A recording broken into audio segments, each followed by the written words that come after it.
employees, and you just tell it what to do, and it will do it, but you've got to give it direction. A lot of times what happens with the spending, because there is no plan beforehand, is every single, and this is especially with shared finances, every single time you spend money, there's guilt attached to it. Even really, I mean, I don't know what the word is, but spending where there should be zero guilt, like buying food, right?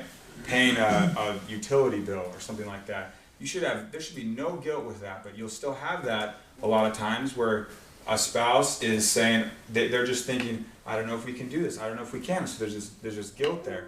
The only reason it's there is because you didn't sit down beforehand and give every dollar a purpose, to where the next time you walk into the store and you say, well, I know we have $300 for groceries, so I'm just going to get what we need and move on. Or you might say, I want to do something extra special this month, so we're going to put a little more toward groceries, and you've got it. There's zero guilt there, and that's I think the biggest win with Rule 2, is where you say, when you give every dollar a job, it's a combined goal-setting situation every single month, okay? Communication between you and your spouse will just go through the roof. It's fantastic. So, when money comes in, every single penny of it always goes to a purpose. It might be a purpose like, I don't know if we're going to make any money next month, let's just set this money aside and wait and see. Or this is going to go into our emergency fund, and that money's job is just to wait and see, wait for an emergency. There will be one, we just don't know what it is, when, or how much, but there will be an emergency. So you just set it aside for any type of purpose you want, vacation, anything. So that's with these two envelopes here. One really important one, when Julie and I first started this and had this zero-based budget where we're giving every dollar a job, we didn't have, I mean, every dollar, every single penny was accounted for, and it always should be. And I remember one day, I think we were at the Wilk, or I was at the Wilk, and I remember walking by this little bakery section they have, and they have these old-fashioned donuts there that I absolutely love. And I was walking by, and I think they probably cost 50 cents, or I don't know. And I was just thinking, I can't buy that because it's not in our budget. And then the next time, it's some other little thing, it's like, I can't buy that. And it just kind of like, just got you down after a while. It's like, man, we don't have any extra money. And it's especially hard when you really don't have extra money, okay? And finally I came to Julie and I just said, I think we should maybe adjust this a little bit and give ourselves a little bit of leeway. And so we started calling that fun money, where I would give, I would get some, Julie would get some. I didn't have to tell her what I did with it at all. It didn't matter. It was completely mine, no accountability at all. And that is crucial. So when you set it up, you set up a little bit for him, a little bit for her, and it doesn't matter. You could spend it on candy, you could put it in gumball machines, you don't have to say anything about it. It's yours. Just do what you want with it. And so that's why I drew this one, or had Porter help me draw this one. Hers and his. Make sure that that's a category for both of you where you can just have your own. Does that make sense? You won't last if you just won't last. You got to have a little bit of breathing room, and that's exactly what that'll do. On the second rule, I call it saving for a rainy day, and that's really a typical scenario would be something like this. The rainy day, I call it a rainy day because it's a day where a big bill comes, you weren't necessarily expecting it, all of a sudden you feel some stress, you start to scramble, you're thinking, do I have enough in the checking, do I have to use a card, we want to avoid that. I drew a Christmas tree, because this is a classic rainy day for people. It's kind of a ramp up, all December is raining as you ramp up to Christmas.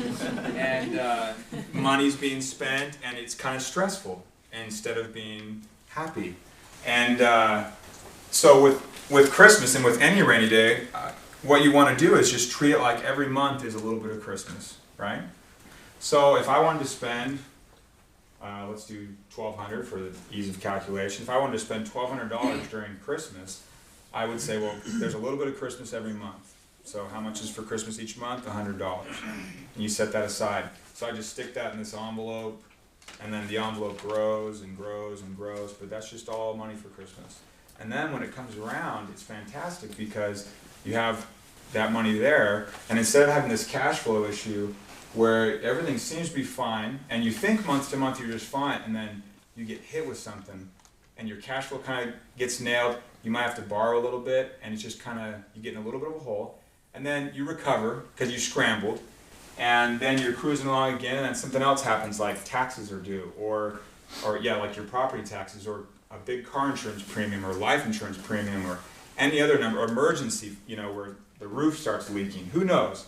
But a same thing happens again where you'll have this obligation that you can't get out of, and your cash flow dips. And so then you've got to scramble. Hopefully you don't put any on a card, but you might, and you just get yourself into a little bit more of a hole. And that happens constantly. So you're constantly having this roller coaster where you feel like everything's fine because you're not accounting for these longer term expenses in the now. You're just not thinking about them at all. And so you look at the month and you think of all your current monthly or month-to-month expenses. You say, oh yeah, we're doing great. We've got $800, $900, $500 extra dollars every month. And it appears that way until you look at the entire year and you break those lumped expenses into monthly increments, and all of a sudden that $600 extra, $1,000 extra you had, maybe that's $200 when you really look at the true picture. But it looks like, oh man, we ran out of money, but you haven't run out of money. What you've done is you've just evened out what was kind of a roller coaster emotionally with your money. Does that make sense? So all these long-term known expenses or unknown expenses, you can plan for and then break them into monthly bite-sized chunks, okay? This is especially important for people that have incomes that go all over the place, where, you know, it's just, you're rolling in it one month and the next month it's as dry as a desert. You can have that same thing where you say, well, I know my income goes all over the board, and so you can actually start saying, well, I'm going to put a little aside just for next month because I know we might hit a dip, or the next month might be a dip. Realtors, you know, in construction, anything where you're an entrepreneur type situation. That rule 3, where you're looking ahead and kind of seeing future expenses and dealing with them now by taking chunks and putting them into those categories, that will make what used to be crises in your household just, there won't be. I mean, there may still be serious, you know, some serious crises, but so many that used to just knock you on your back with this surprise expense, you won't even notice it. It'll just be clicking. And I'll have people that constantly will email me and say, I had a guy say that he works for a startup, and they were, I think, 5 days late with payroll one time, and his colleagues were just scrambling. To have a 5-day window where they weren't paid and they had been banking all these bills and timing all this stuff, he said that they floated by just fine, just evenly keeled. And that's exactly what you want. When everything's kind of clicking for you and you don't have this roller coaster where you're barely hanging on for dear life, you can start to kind of see things in a light that's kind of a little more settled down and start to evaluate stuff from a better perspective. And you aren't always in scramble mode. When you're in scramble mode and you have no time to really make a decision, you make poor decisions. So when there's no money in place and you have to repair the car, maybe you make some rash decision because you just got to get a Band-Aid fix on this car that ends up costing you an extra $500-600 because it wasn't the fix that you really needed to put into it.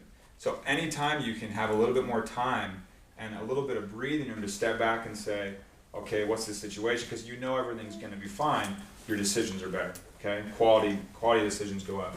That's just kind of an intangible. Most of these are intangible benefits.